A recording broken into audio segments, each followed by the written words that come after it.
Guys, good morning. Itatanim ko pala tong luya guys, pero hindi lahat to. Kukuha lang ako ng ilang ano dito.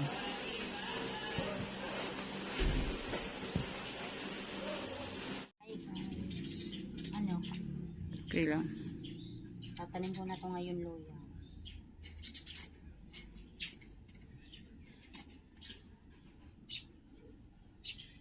Ganyan pagtanim.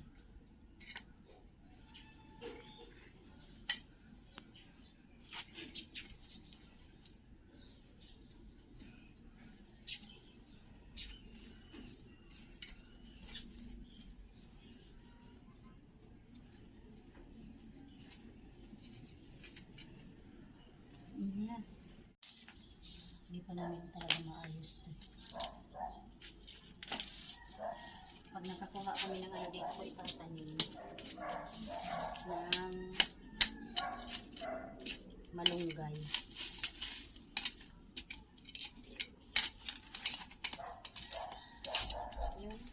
Ito na lang yung luya dito guys, so dilagyan na natin.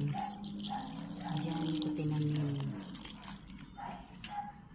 Buhay na din pala yung aking tanglad oh. Tatanim ko pala guys yung ano, yung puting ubi dito. Subukan ko kung mag-aano siya. Tutubo. Ayan oh. Tapos itong isa ewan lang, parang hindi yata to eh. Buti yung isa mayroon ano ugat. Ayan. Dilagyan natin. Guys, so yung tinanim ko natalbos nung nakaraang linggo ba yun.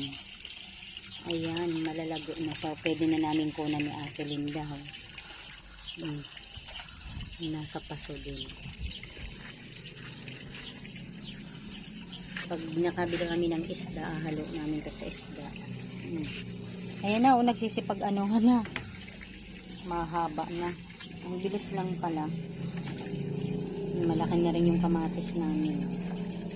Saka yung tanglad na nilagay ko dito, tinanim ko. Ayan na rin, may dahon na siya. Ayan na, nakakatuwa na.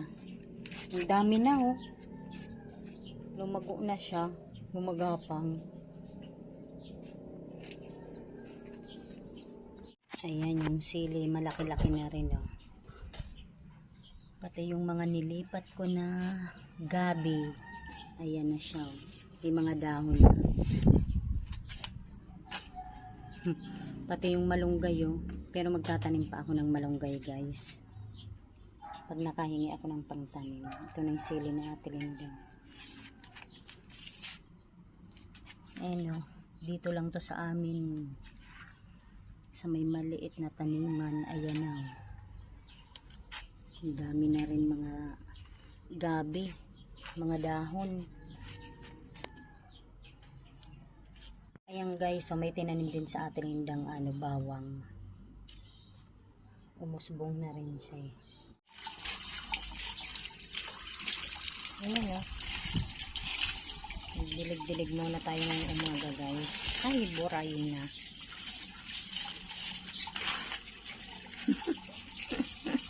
Buray na kadahula.